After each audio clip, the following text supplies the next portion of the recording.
Hello friends, welcome to study कर। मैं हूं आपका दोस्त प्रभाकर। डेली करंट अफेयर्स में आपका बहुत बहुत स्वागत है।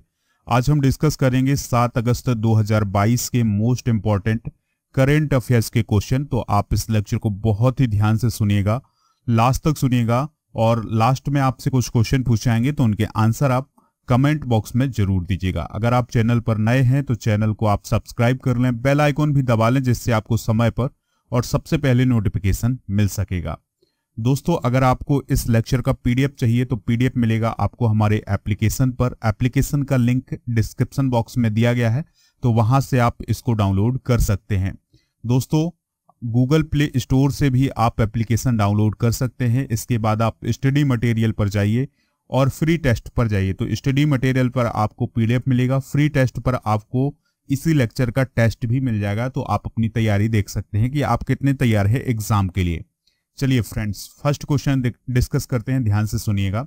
कर्नाटक रत्न पुरस्कार से हाल ही में किसे सम्मानित किया गया है? तो दोस्तों, जो पुनीत राजकुमार है उन्हें मरणों उपरांत कर्नाटक रत्न पुरस्कार से सम्मानित किया गया है। तो एक्टर हैं पुनीत राजकुमार, तो जिनका 2021 में हार्ट अटैक की वजह से निधन हो गया था। तो दोस्तों, अब उन्हें 1 नवंबर 2022 को मरणोपरांत कर्नाटक रत्न पुरस्कार से सम्मानित किया जाएगा। ठीक है दोस्तों, और इस दिन यानी 1 नवंबर को जो कर्नाटक राज्य है उसका स्थापना दिवस भी मनाया जाता है। तो इसी दिन उन्हें कर्नाटक रत्न पुरस्कार से भी सम्मानित किया जाएगा। ठीक है दोस्तों, तो वह राज्य के सर्वोच्च नागरिक सम्मान यानी कर्नाटक रत्न से सम्मानित होने वाले 10वें व्यक्ति हैं। कौन? पुनीत राजकुमार।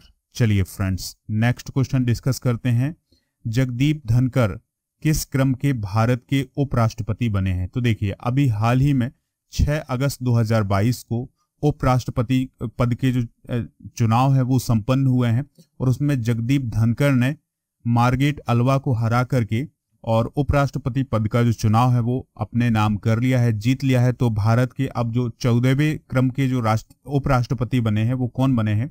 जगदीप धनखड़ बने हैं। ठीक है दोस्तों, अगर हम कुल सांसदों की बात करें तो 725 सांसद थे। तो 725 सांसदों ने वोट डाला, जिनमें से 15 वोट रद्द किए गए और कुल जो वैध मत थे वो थे, बैलेट जो वोट थे वो थे 710, जिसमें से 528 वोट जो हैं वो जगदीप धनखड़ को मिले और विपक्ष की जो मार्गरेट अल्वा थी उन्हें 182 वोट मिले। तो इस प्रकार से दोस्तों, जो जगदीप धनखड़ हैं उन्होंने उपराष्ट्रपति पद हासिल कर लिया है और वो अब देश के 14वें उपराष्ट्रपति होंगे। ठीक है दोस्तों, अगर हम बात करें जगदीप धनखड़ की तो उनकी राजनीति की शुरुआत जनता दल से हुई थी। 1989 में झुंझुनू से वो सांसद बने। बीपी सिंह और चंद्रशेखर की सरकार में वो मंत्री रहे हैं। 1991 में जनता दल को छोड़कर उन्होंने कांग्रेस ज्वाइन की और 1993 में अजमेर के किशनगढ़ से वो विधायक बने। 2003 में कांग्रेस छोड़कर वो भाजपा में शामिल हो गए और 30 जुलाई 2019 को बंगाल के वे 28वें राज्यपाल बने थे। तो दोस्तों, ये है राजनीतिक सफर किसका? जगदीप धनखड़ का। अगला प्रश्न है, वर्ल्ड अंडर 20 एथलेटिक्स चैंपियनशिप 2022 में 2 पदक जीतने वाली पहली भारतीय एथलीट कौन बनी है? तो उनका नाम है दोस्तों रूपल चौधरी। क्या नाम है? रूपल चौधरी। तो Rupal Chaudhary under 20 athletics championship में 2 मेडल जीतने वाली पहली भारतीय एथलीट बनी है। उन्होंने 4x400 मीटर रिले रेस में सिल्वर मेडल जीता और उन्होंने महिलाओं की 400 मीटर दौड़ में ब्रॉन्ज मेडल जीता। ठीक है, यानी कि 4x400 मीटर में उन्होंने सिल्वर मेडल और 400 मीटर में उन्होंने ब्रॉन्ज मेडल जीता। रूपल ने 4 अगस्त 2022 को ब्रिटेन की एमी मैरी जॉन और केन्या की दमारिस मुटुंगा के बाद तीसरा स्थान हासिल करते हुए 5.85 सेकंड में दौड़ पूरी की थी और 2 अगस्त को उन्होंने 4x400 रिले में सिल्वर मेडल हासिल किया था। चलिए फ्रेंड्स, नेक्स्ट क्वेश्चन डिस्कस करते हैं। गरिमा हजारिका कौन थी जिनका हाल ही में निधन हो गया है? तो दोस्तों, जो गरिमा हजारिका थी वो एक भारत की महान नृत्यांगना थी जिनका हाल ही में निधन हो गया है। ठीक है, तो वो शास्त्रीय नृत्य, सत्रियता नृत्य जानती थी। तो वो क्षत्रियता नृत्य की वो प्रख्यात प्रतिपादक मानी जाती हैं। कौन? गरिमा हजारिका। तो उनका 83 साल की उम्र में निधन हो गया है। ठीक है दोस्तों, वो ओडिसी और जो सत्रिका नृत्य है वो जानती थी, इसके अलावा वो कथक नृत्य भी जानती थी। दोस्तों, जो गरिमा हजारिका हैं उन्हें 2006 में प्रतिष्ठित संगीत नाटक अकादमी पुरस्कार से भी सम्मानित किया गया था। वह 16 असमिया फिल्मों में नृत्य निर्देशक भी रही हैं, यानी कोरियोग्राफर रही हैं। दोस्तों, अगर आपको ये लेक्चर पसंद आ रहा हो तो आप इसे लाइक कर दें, शेयर कर दें सभी दोस्तों को। इसके अलावा पीडीएफ के लिए आप हमारे एप्लीकेशन को जरूर डाउनलोड करें। अगला प्रश्न है, किस राज्य या केंद्र शासित प्रदेश में भारतीय सेना ने अगस्त 2022 में पहली बार मछल महिला क्रिकेट लीग का आयोजन किया?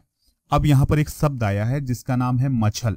तो दोस्तों, मछल आप याद रखिएगा कि एक स्थान का नाम है। ठीक है, तो मछल महिला क्रिकेट लीग का आयोजन पहली बार भारतीय सेना ने किस राज्य में करवाया है? तो ये है जम्मू कश्मीर में। जो मछल नामक स्थान है वो कहाँ है? जम्मू कश्मीर में है।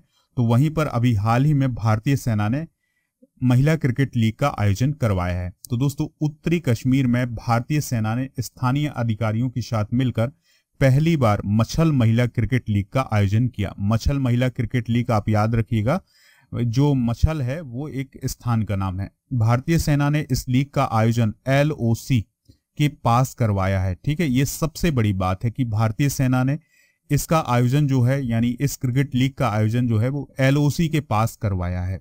ठीक है, और यह क्यों करवाया है? जिससे जो सीमावर्ती जिले हैं, ठीक है, यानी LOC के पास जो जिले हैं जम्मू कश्मीर के, वो सभी यूथ जो है वो खेल गतिविधियों में शामिल हो, तो इसके लिए ये आयोजन करवाया गया है। ठीक है दोस्तों, तो इस खेल में यानी इस लीग में मछल, फोस्पुरी और टुंडी गांव की लड़कियों ने भाग लिया था।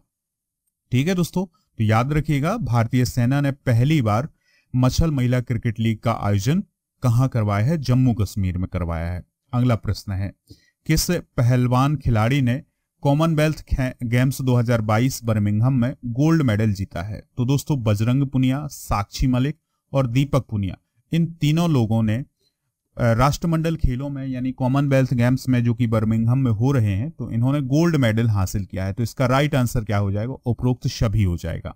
ठीक है, तो दोस्तों, ये सभी किस खेल से जुड़े हुए हैं? रेसलिंग से जुड़े हुए हैं और तीनों ने गोल्ड मेडल हासिल किया है। तो 5 जुलाई 2022 को पहलवान अंशु मलिक ने कॉमनवेल्थ में सिल्वर मेडल हासिल किया और बजरंग पुनिया, साक्षी मलिक और दीपक पुनिया ने गोल्ड मेडल हासिल किया।